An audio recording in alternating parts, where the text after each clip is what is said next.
نبی یونان میں آیا جہاں کی حکمت بڑی مشہور تھی، کوئی نبی فارس میں آیا جہاں کا معاشرتی نظام بہت پیارا تھا، کوئی نبی ترکی مصر کے بیلٹ میں آیا جہاں کا حسن بڑا مشہور تھا، کوئی فلسطین کی آئس لینڈ کی بہاروں میں آیا جہاں کے ٹھنڈے پن کی تمثیل نہیں، لیکن میرے آقا مکہ شریف میں آئے جو پتھروں کا شہر ہے، لوگ پتھر کے، باتیں پتھر کی، مزاج پتھر کے، لہجے پتھر کے، ان کے جھولے میں پتھر، ان کے ہاتھوں میں پتھر، ان کی باتیں پتھر جیسی، معبودان باطل پتھر کے۔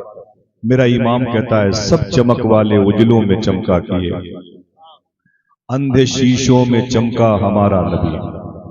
پھر میرے امام نے جب کمپیرنگ کی تو ہم کمپیرنگ کرنے میں ایک دوسرے کا مذاق اڑاتے ہیں، اس ڈاکٹر کی اوقات کیا ہے اس کے آگے، اس عالم کی حیثیت کیا ہے اس کے آگے، لیکن میرے امام نے جب نبیوں کے سردار کی کمپیرنگ نبیوں سے کی، کسی نبی کی شان میں ذرہ برابر نقص دیکھنے کو نہ ملا۔ میرا امام کہتا ہے سارے اچھوں میں اچھا سمجھیے جسے، ہے اس اچھے سے اچھا ہمارا نبی، کچھ بولے ہے اس اچھے سے اچھا ہمارا نبی۔ حکومت کی طرف سے پولیو ڈراپ کے 2 بوند بنائے گئے تھے، بچے اپاہج، وکلانگ، معذور نہ پیدا ہو، ان 2 بوندوں کے استعمال کے بعد بھی بچے اسی کنڈیشن میں نظر آئے کہ کروڑوں اربوں روپے خرچ کرنے کے بعد بھی وہی ماحول، وہی ٹوٹا ہوا کلچر، وہی دم توڑتی ہوئی سسکیاں نظر آئیں۔ ان کے 2 بوند کے یہ کمال آپ نے دیکھ لیے، اب آئیے حضور کے جسم پاک سے مس ہونے والے 2 پسینے کے قطروں کا کمال دیکھیں، جن سے اللہ نے 2 جنت میں نہریں بنا رکھی ہیں، ایک کا نام ہے کوثر، ایک کا نام ہے سلسبیل۔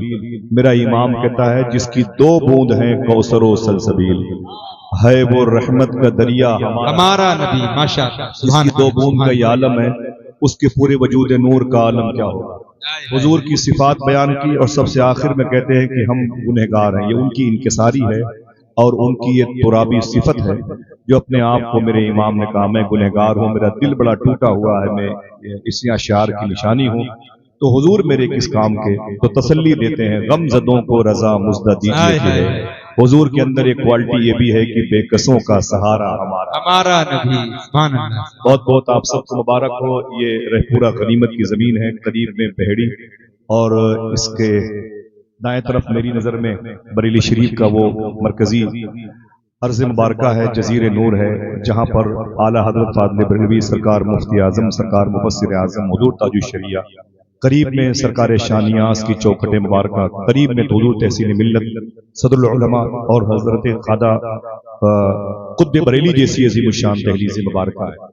اللہ تعالیٰ اس زمین کے ذروں کو سلامت رکھے۔ مولانا افسار ضیاء صاحب نے مجھ پر احسان کیا، بڑے جلسے ہوتے رہتے ہیں لیکن کس خوش سلیقگی کے ساتھ میں یہ جلسہ ہو رہا ہے، اور بھائی اظہار بھائی کی نظامت، ایک جہاں دیدہ اردو ادب کا ایک انسائکلوپیڈیا، ہم لوگ نظامت کیا کرتے تھے تب ان جیسوں کے بہت سارے شعر پڑھتے تھے اور لوگ یہ سمجھتے تھے کہ یہ شعر ہم نے کہے، حالانکہ شعر ہم نے نہیں کہے، وہ ہمارے جو شعر ہماری زبان پر آتے تھے وہ انہی کے کہے ہوئے شعر ہوتے تھے، اور آج جب ان کے شعر ان کی زبان سے سنتے ہیں تو بہت اچھا لگتا ہے۔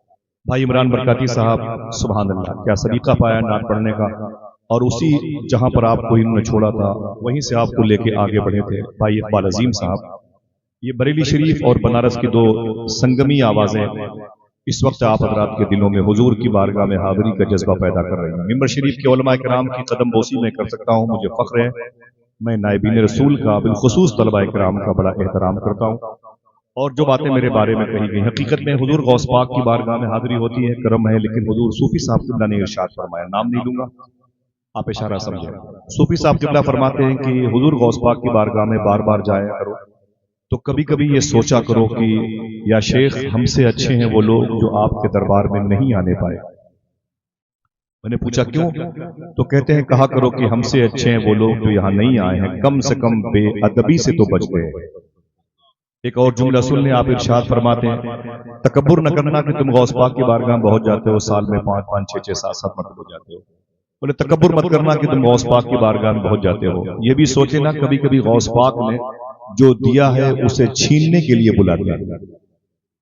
سمجھ رہے ہیں آپ؟ اللہ جو دیا ہے اسے چھیننے کے لیے بلاتے ہیں۔ لیکن میں اتنی سی گزارش کرتا ہوں کہ آپ سب لوگ دل سے دعا کر لو کہ اللہ زندگی میں کبھی نہ کبھی حضور غوث پاک کا دربار دکھائے گا انشاءاللہ۔ انشاءاللہ چلیں گے بغداد شریف، ہاتھوں کو اٹھا کے بولے چلیں گے انشاءاللہ۔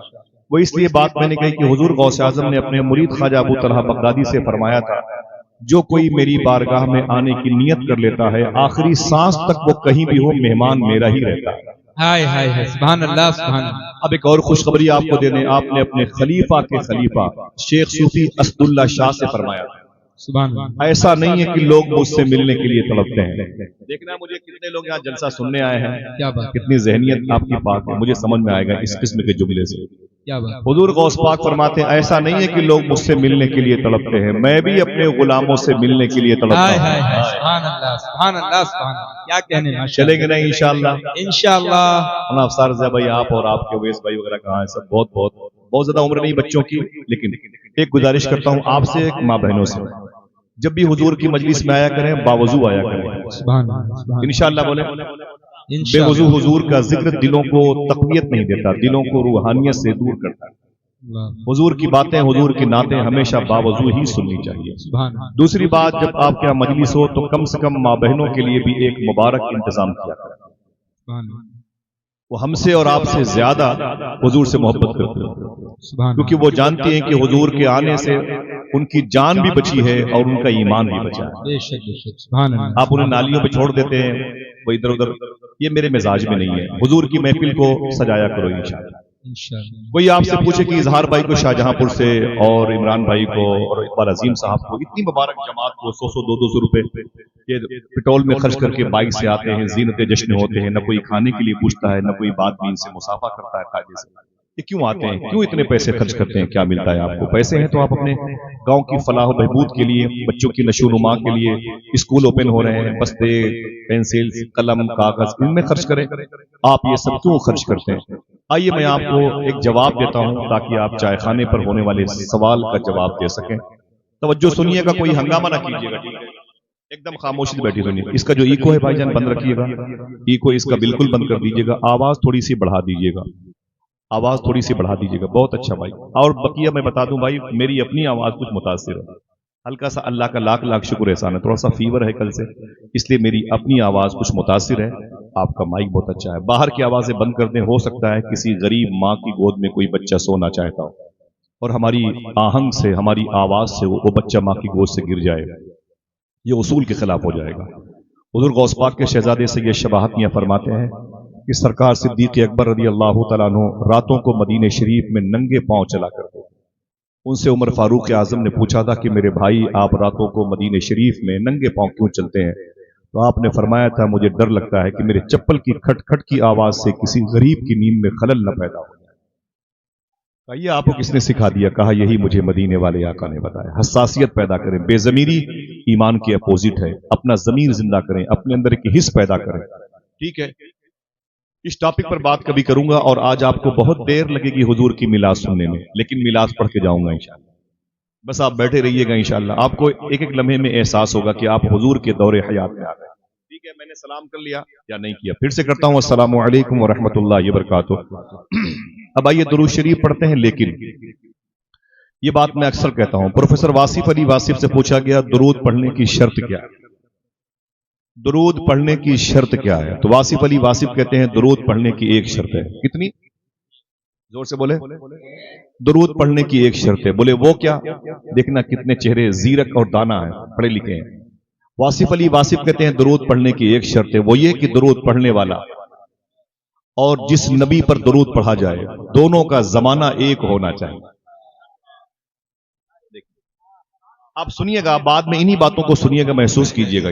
میں اسے پھر سے ریورس کرتا ہوں۔ واصف علی واصف کہتے ہیں آپ مجھے بتائیں کہ اگر 200 سال پہلے کوئی بریلی شریف میں آپ کا اپنا آدمی آ کے انتقال کر گیا تو کیا اس کے نام کوئی خط بھیجیں گے؟ بولو بھائی، نہیں بھیجیں گے۔ ایسے ہی درود بھی صاحب درود کی موجودگی میں پڑھا جانا چاہیے۔